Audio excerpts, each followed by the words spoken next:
जय जिनेंद्र। पूर्णार्घ जैन ग्रंथवाचन अर्घ 6 भाग 22 स्वप्नशास्त्र व जैन धर्म।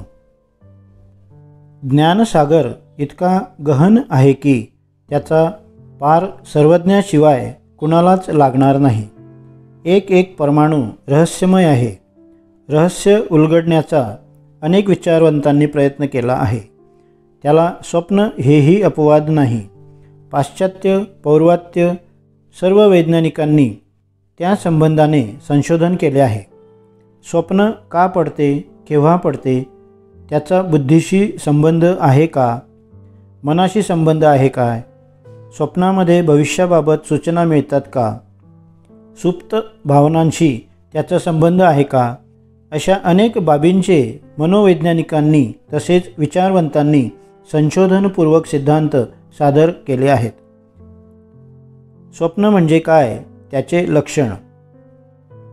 अनादिकालापासून हा जीव कर्माशी बद्ध झालेला आहे। जीव जो वर्तमान काळी क्रिया करतो त्या क्रियाद्वारे त्या जीवाचा भूतकाळ व भविष्यकाळ जाणून घेता जरी नाही आला तरी संकेत मात्र असतो। स्वप्नाचे अंतरंग कारण ज्ञानावरण, दर्शनावरण व अंतराय कर्माचा क्षयोपशम तसेच मोहनीय कर्माचा उदय हे आहे। ज्या जीवाचा क्षयोपशम जसा असेल तसा स्वप्नांचा तीव्र मंद प्रभाव सत्यता आढळून येते। तीव्र कर्माच्या उदयाने दिसणारी स्वप्ने निरर्थक असतात। विशेष क्षयोपशमधारी जीवांची स्वप्ने निरर्थक न ठरण्याचे कारण असे की त्यांना क्षयोपशमामुळे ज्ञान अधिक असते। त्यामुळे स्वप्नांचा संबंध भूतभविष्याशी असावा। स्वप्नांचे प्रकार महापुराणमध्ये खालीलप्रमाणे उल्लेख आहे। ते च स्वप्ना द्विधाम्नाताः स्वस्थास्वस्थात्मगोचराः समयस्तु धातुभिः स्वस्था विषमैरितरे मतः। स्वप्न दोन प्रकारचे आहेत। एक स्वस्थ अवस्था असणारे, दोन अस्वस्थ विकृत अवस्था असणारे। जे धातूंची समानता असताना दिसतात ते स्वस्थ आणि जे धातूंची असमानता असताना दिसतात ते अस्वस्थ विकृत अवस्था असणारे। स्वप्न पडण्याच्या कारणावरून सुद्धा स्वप्नाचे दोन भेद आहेत। दैवामुळे कर्माच्या उदयामुळे पडणारे स्वप्न आणि दोषामुळे पडणारे स्वप्न असे आणखी दुसरे दोन प्रकार स्वप्नाचे आहेत। दैवाने उत्पन्न होणारे स्वप्न सत्य आणि दोषामुळे पडणारे स्वप्न असत्य ठरतात। लक्षण आणि निमित्त तसेच फळ स्वप्न स्वस्थ अवस्थेमध्ये पडणारे स्वप्न सत्य किंवा अस्वस्थ अवस्थेमध्ये पडणारे स्वप्न असत्य ठरतात। वातपित्तादी प्रकोपाने रहित माणूस सूर्य चंद्र इत्यादी पाहतो। हे शुभ स्वप्न आणि गाढव उंट इत्यादीवर चढणे व प्रदेशगमन इत्यादी पाहतो ते स्वप्न अशुभ आहे। याचे फलरूप सुखदुःखाधिक दाखविणे स्वप्न निमित्त आहे। स्वप्नामध्ये हत्ती इत्यादीचे दर्शन चिन्ह स्वप्न आहे आणि पूर्वापार संबंध असणारे माला स्वप्न म्हणविले जाते। स्वप्नात जे पदार्थ दिसतात ज्याचे ज्ञान होते ते जागृत अवस्थेमध्ये अनुभूत असतात। त्यामुळे स्वप्नांचे ज्ञान निर्विषय होऊ शकत नाही। जिनभद्रगणी म्हणतात, अनुभव घेतलेले पाहिलेले ऐकलेले पदार्थ वात पित्त आदी प्रकृतीचे विकार दैविक आणि जलप्रधान प्रदेश स्वप्नांना कारण होतात। सुखनिद्रा असल्यास पुण्यरूप आणि सुखनिद्रा न आल्यास पापरूप स्वप्ने दिसतात। जैनशास्त्राप्रमाणे स्वप्नाविषयी थोडक्यात स्वरूप वर्णन केले। आता आपण ज्योतिष आयुर्वेद याकडे थोडे वळू। ज्योतिषशास्त्राप्रमाणे स्वप्न। निमित्तशास्त्र हा एक ज्योतिषशास्त्रात महत्त्वाचा भाग आहे। जैनांचे निमित्तशास्त्र वैशिष्ट्यपूर्ण आहे.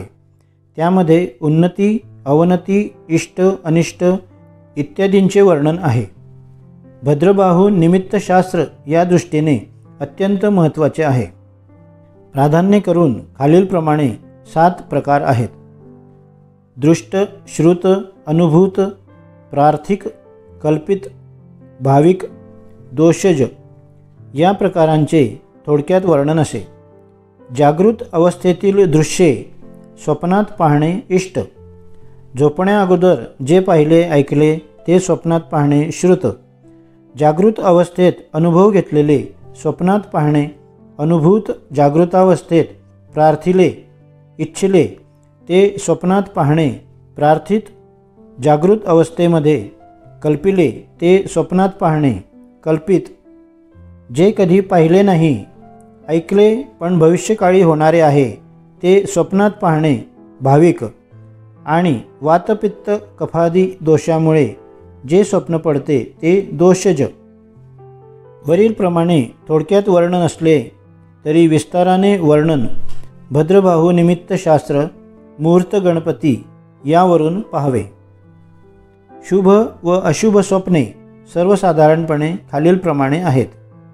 रात्रीच्या पहिल्या प्रहरी पाहिलेले स्वप्न 1 वर्षात, दुसऱ्या प्रहरी पाहिलेले 8 महिन्यात, तिसऱ्या प्रहरी पाहिलेले 3ऱ्या महिन्यात, चौथ्या प्रहरी पाहिलेले 1 महिन्यात, बाह्य मुहूर्तावर पाहिलेले 10 दिवसात आणि सूर्योदयापूर्वी अगदी अल्पकाळ पाहिलेले स्वप्न अतिशीघ्र फलद्रूप होतात. शुभ स्वप्ने किंचित काळा रंग पाहणे, धूमयुक्त अग्नी, अन्न पाहणे, अलंकार पाहणे, अस्त्र पाहणे, आकाश पाहणे, गाय, हत्ती, मंदिर इत्यादीवर चढणे, कलश पाहणे, कुमारी कन्या पाहणे, गाईचे दूध काढताना पाहणे, घोडा पाहणे, दही पाहणे, दिवा जळत असताना पाहणे, इष्टदेव गुरुशास्त्र दर्शन, फळ पाहणे, श्वेत पांढरी फुले घेणे, कुणाचा तरी मृत्यू पाहणे, युद्धात विजय होणे, शरीरातून रक्त येणे इत्यादी स्वप्ने शुभ आहेत. अशुभ स्वप्ने अग्नीने मृत्यू, अन्न काळे झालेले पाहणे, अलंकार घालणे, पुष्पमाला घालणे, अंधाऱ्या जागी जाणे, कापूस पाहणे, भांडण पाहणे, घाण विहिरीत पडणे, हजामत पाहणे, नृत्य करणे, काळी फुले पाहणे, काटेरी वेल पाहणे, लोखंड पाहणे इत्यादी अशुभ स्वप्ने आहेत. आयुर्वेदाप्रमाणे स्वप्न. वाग्भट शरीरस्थानात असे म्हटले आहे की मनोवाहिनी नसांची छिद्रे ज्यावेळी अतिशय बलवान तिन्ही दोषांनी म्हणजे वातपित्त कफ तिन्ही दोषांनी परिपूर्ण होतात त्यावेळी प्राण्यांना शुभ आणि अशुभ स्वप्ने पडतात. अर्धवट जागृत किंवा अर्धवट निद्रित अवस्थेत इंद्रियांचा अधिपती मनाकडून सफल निष्फल स्वप्ने पडतात. चरक आणि सुश्रुत यांचे मताप्रमाणे सारांश रूपाने पुढील शुभ अशुभ स्वप्ने देत आहेत. रोग दर्शविणाऱ्या स्वप्नांची माहिती. उंट, कुत्रा, गाढव यावर बसून दक्षिण यात्रा यापासून राजयक्ष्मा हा रोग होऊ शकतो. लाल वस्त्रासारखे आकाश पाहणे यामुळे रक्तपित्त होऊ शकते. शरीरावर घाव, तूप लावणे, अग्निहवन यामुळे कुष्ठरोग होऊ शकतो. चांडाल चर्मकारासोबत तूप, तेल इत्यादी पदार्थ सेवन करणे यामुळे मधुमेह होऊ शकतो. अनेकांसोबत नृत्य, पाण्यात यथेच्छ विहार असे स्वप्नात पाहिल्यास उन्माद हा रोग होऊ शकतो. कुत्र्याशी प्रेम करणे हे स्वप्नात पाहिल्यास ज्वर हा रोग होऊ शकतो. राक्षसाशी प्रीती करणे अपस्मार हा रोग होऊ शकतो. माकडाशी प्रीती करणे यामुळे गुप्तरोग होऊ शकतो. रस्ता मार्ग चालत असताना बघणे यामुळे श्वासरोग होऊ शकतो. हळद मिश्रित पदार्थ सेवन करणे असे स्वप्नात पाहिल्यास पांडुरोग होऊ शकतो. वाघभटाच्या मते वातयुक्त प्रकृतीच्या माणसास स्वप्नामध्ये आकाशभ्रमण, काळ्या रंगाचे वस्त्र परिधान आणि प्रचंड वारे दिसतात. पित्त प्रकृतीच्या माणसास रत्नमाला, सूर्य, अग्नी व वीज इत्यादी प्रकाशमान पदार्थ दिसतात. कफ प्रकृतीच्या पुरुषास चंद्र, नक्षत्र, श्वेतपुष्प आणि नदी इत्यादी दिसतात. प्रकृतीप्रमाणे स्वप्न पाहणे निष्फळ ठरते.